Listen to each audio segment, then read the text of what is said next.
This is a Squiz podcast. We're your shortcut to being informed.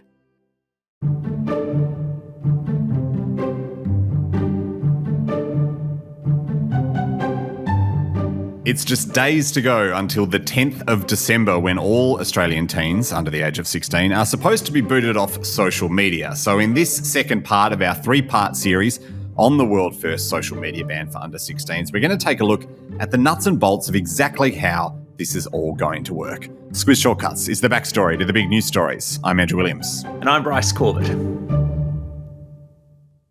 Bryce, you are the host of Squiz Kids, of course, Australia's premier daily news podcast for kids. You've also created News Hounds, which is our very own free media literacy resource for primary school kids. So you're very much the go-to expert here, which is very handy for us when it comes to the social media ban. Now, we covered the why in the first episode, but in this episode, we want to get into the how. And there's still a lot of uncertainty about the how and what's actually going to happen on the 10th of December.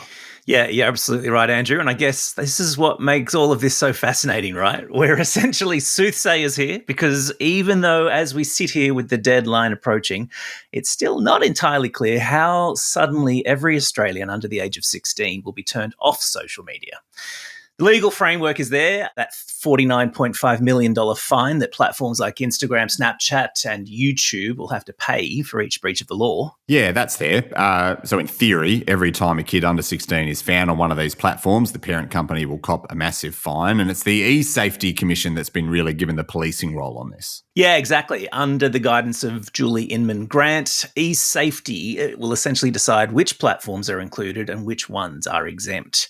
And according to its website, it will also be up to E-Safety to monitor compliance and enforce the law through a range of regulatory powers provided in the Online Safety Act. And the list of which platforms are included and which ones are exempt has been evolving quite a bit as we've been covering on Squiz today. It feels like almost every other day there's either a new edition or a new platform that is in discussions to be a new edition, ruled in or out. Yeah, absolutely.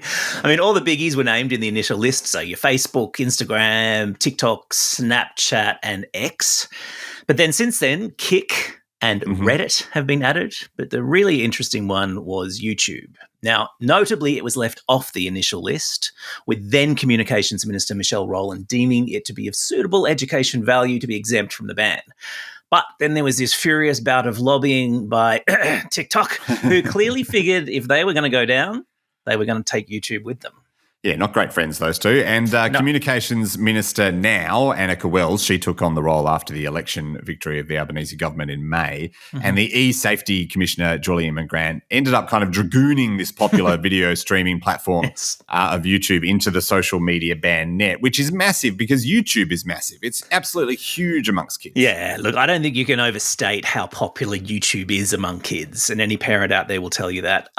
It's the free-to-air television of the next generation. Kids today don't watch free-to-air except for maybe the odd sporting event. Pretty much all of their time in front of the telly is spent on streaming platforms and YouTube. So chucking them off YouTube is going to be seismic. And there have been more platforms that have been added since then too, since all those ones that we mentioned. So a popular gaming streaming platform called Twitch, which is similar to Kik, was ruled in a fortnight ago, and the government has announced it's also keeping an eye on Discord. Now, Discord is a very popular discussion and forum app I'm familiar with because I'm a video gamer, and it is very popular amongst video gamers, which a lot of kids under 16 are as well. Yeah, no, absolutely right. So I guess then you're wondering, well, are there any platforms left? And of course, there are plenty. And for now, at least YouTube Kids, Google Classroom, and WhatsApp are all outside the ban. And this sort of gets to the heart of one of the main criticisms of this ban, that it's going to struggle to keep up with the evolving ways that kids gather and communicate online and the evolving nature of the tech landscape as well, where it's very difficult to predict what's going to happen next. Yeah, and this is the nub of it, and critics have likened it to a whack-a-mole exercise. For every social media platform you ban, 3 others are going to pop up and kids will gather there. And the problem with that, according to critics and indeed some of the big tech platforms themselves, is that you're going to be pushing kids into unregulated corners of the internet. So for all the problems posed by the TikToks and Snapchats of the world, at least their parent companies are somewhat accountable for what goes on there. Yeah, at least you know where their offices are and things like that. That's not that's not always the case for some of the other places. And the important thing to note here is that while the teen social media ban is supposed to keep kids off social media platforms, that's not going to mean that they stay off the internet. It's just a matter of where on the internet they're actually going to be. Yeah, absolutely. And I've written about this myself in an op-ed in the Sydney Morning Herald. We've all seen the movie Footloose. We all know what happens when you try to ban rock music. Those pesky little kids are going to find somewhere to dance. And it might be in some dingy old warehouse with lots of exposed bits of rusty metal and no occupational health and safety standards at all. Yeah, just imagine the online version of that if that image could get even more terrifying for you. And this, Bryce, is something that you saw firsthand recently when you went to a school in Brisbane, wasn't it? Yeah, about 3 weeks ago now, I took Communications Minister Annika Wells to watch Newshounds in action in a school in her electorate in suburban Brisbane. And Newshounds, as you've mentioned, is Squiz Kids' very own, very free media literacy program for primary school kids, teaching them to stop, think and check before believing everything they see online. Yeah, if you're unfamiliar with it, you shouldn't be. It's a 9-part plug-and-play sort of classroom resource that teaches kids to think critically about this flood of content that they're served up online every day. It helps them recognise mis and disinformation, which you've also talked about a bunch in the podcast series, The Big Threat, which people should check out as well. Absolutely, yes. Thank you for all of those plugs there. Happy to help. And look, Newshounds is something we're very proud of here at the Squiz. It has been, it's been very successful by any measure. We've had more than 5,000 primary school teachers get involved around the country since it was launched. And I was there in Brisbane with Minister Wells to demonstrate how Newshounds works because, not to put too fine a point on it, our grant funding is about to run out and we've been petitioning the government for funding. But what I learned that day was the same thing that I learn, I suppose, every time I go into a classroom to do a Newshounds demo with an MP, and that is namely that kids are ingenious. They were born with touch screens in their hands. The minister, for example, on this particular visit took a series of questions from the students, which was a room full of some 50 Year 6 kids. So the average age was about 11 or 12. And some of the questions she was asked included, will the social media platforms Omegle, Lemonade and 4chan be included in the ban? And there'll be plenty of people for whom that sentence will make absolutely no sense. Like me at the time, yeah. Whatsoever. I'm maybe a little bit more online than most. So I've heard of Lemonade because I use TikTok a fair bit. It's sort of an offshoot of that. And 4chan has been in the news for a whole range of reasons. But I suspect, a lot of people will have no idea what these platforms even are, and they're the sort of ones that kids might be looking at. Completely, yeah. And look, I hadn't really understood or heard of either of those platforms before I'd been standing there in front of those classrooms full of Year 6 students.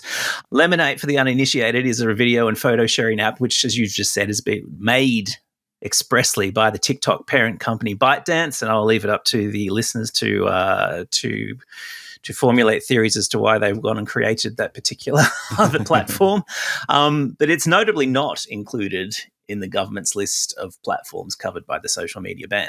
And the news site Crikey reported last week that there had been a surge in Australia in the number of sign-ups to Lemonade in the past few weeks. And in the space of only a week, another social media app called Yope had skyrocketed from 316th in the Apple App Store in Australia to the number 1 position in 1 week. I mean, the kids, I think it's fair to say, are already one step ahead. Yeah, and that really is the crux of this issue. With all this going on, how are these platforms actually going to enforce this ban? And are they going to be able to even keep kids from moving to other environments? It's a complicated topic, so we'll have a look at that next.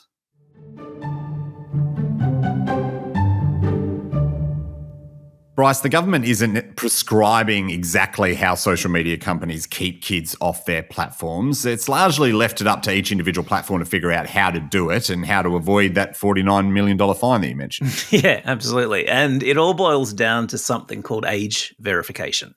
And there's a bunch of ways a tech provider can check to see how old you are. Facial recognition technology is one way. So the robot takes a snapshot of your face using the camera on your smart device and guesstimates your age. Voice identification is another way. Government-issued ID is another option. But here's the thing the minister pointed out on that day at the school in Brisbane.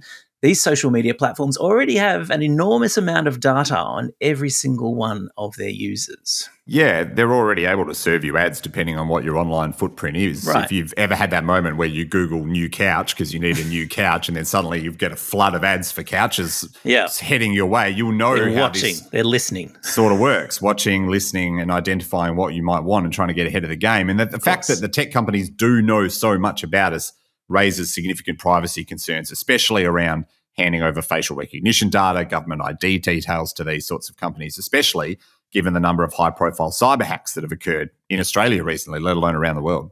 Yeah, and Andrew, it'll come as absolutely no surprise to you to learn that the privacy and civil libertarians are aghast. And there are real questions about whether these age verification technologies are even accurate.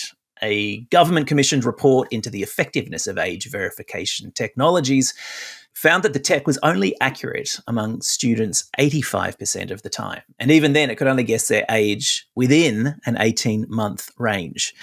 And it was pointed out at the time, too, that the trials that were run for the government report were run by the age verification industry, which is to say the companies who sell the age verification technologies. So there's that as well.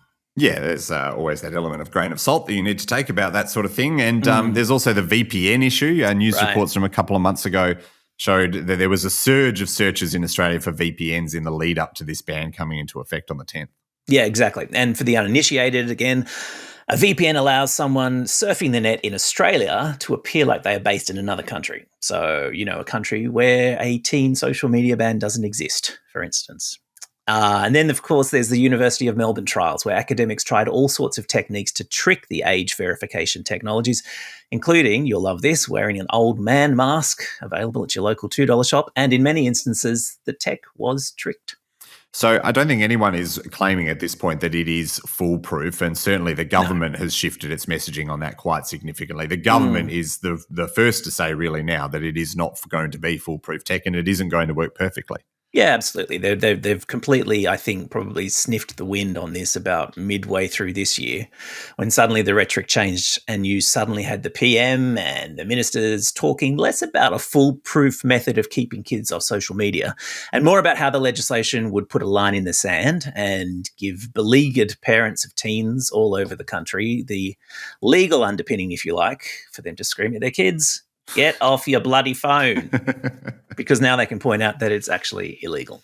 Finally. And not every Australian with a social media account will need to prove their age, though. So the Youth Safety Commission says that if there are enough indicators in your social media accounts to suggest you're over 16, you won't be asked to prove your age. Kind of like getting into a bar. If you look old enough, Yes. they'll assume that you are. Yeah, absolutely. And other things like if you've had a Facebook account since Meta started in Australia back in 2006, Meta could reasonably assume then that you're over the age of 16. But for younger users, Meta has already made its move anyway. Back on November 21, they announced that they're going to start to preemptively shut down the accounts of users it believes are under the age of 16, and that starts December 4. And they told those affected users, start downloading any photos or data you want to preserve right now. So users of Instagram, Facebook, Threads who are under the age of 16 have been told that their accounts will no longer exist after today, the 4th of December, as this goes out. Amazing. Messenger, of course, will remain available for under 16s, though, which is creating something of a split environment where teens can still communicate privately but no longer access the algorithmic feeds that shaped their online lives. And that, of course, is that sound you hear is the sound of teens everywhere frantically reviewing their Instagram and Snapchat accounts for photos they want to keep. Yeah, I also feel bad for anyone that is like a month away from turning 16. Like, yes, that's my daughter. She's she scrapes in. She scrapes in by a day. You're not allowed to have it for a month and then you get it back. It must be a very weird scenario. And the experts are pretty divided on whether this is actually going to work, whether the technology can actually keep up. So that's the age verification technology, whether that can actually keep up with what this policy is trying to achieve. Yeah, absolutely. And the big concern is around enforcement methods. So some say device level checks might look simple, but break quickly in real life. The argument is, who's to say that the person using the device and using a particular app is the same person who set it up? Now, others believe app-level enforcement is the only workable method within the current system. But the accuracy problem is more serious. We're using a technology called age assurance, which is basically face scanning. Government-backed research shows that it's reliable for adults and young children, but it's pretty shaky when it comes to teenagers. And it's particularly terrible at determining the age of anyone between the age of 13 and 17, where it can miss the mark by up to 2 years. But on top of all of those tech concerns, it's that displacement issue that we talked about earlier that is what is worrying a lot of people, where these kids will actually go once they are kicked off these mainstream platforms. Yeah, and look, I think that's absolutely the real concern. It's a concern that's shared by parents all over the country too. There are experts saying that teens are going to always find a way, whether it's by taking advantages of loopholes in the law, by circumventing restrictions with VPNs, using an older sibling's account to trick platforms into letting them on, or by finding alternative online spaces to hang out in. A teen with parental controls on Instagram may drift into Discord groups or find themselves in encrypted messaging without any parental oversight. And it's worth noting that other countries that have sort of followed Australia's lead on this do have a different way of going about it. So France and Denmark, for example, they both have options to allow parents to choose to let their teens to still access social media. Australia's approach doesn't have that flexibility built in. But the expectation isn't that this is going to reduce phone time at all. These kids are simply going to go to other places to communicate and share content with their friends, as kids do, because that is what it is to be a kid these days. The question isn't whether they're going to find new spaces or new ways to hang out in those spaces. It's about the consequences of this inevitable adaptation and whether that undermines the point of the law.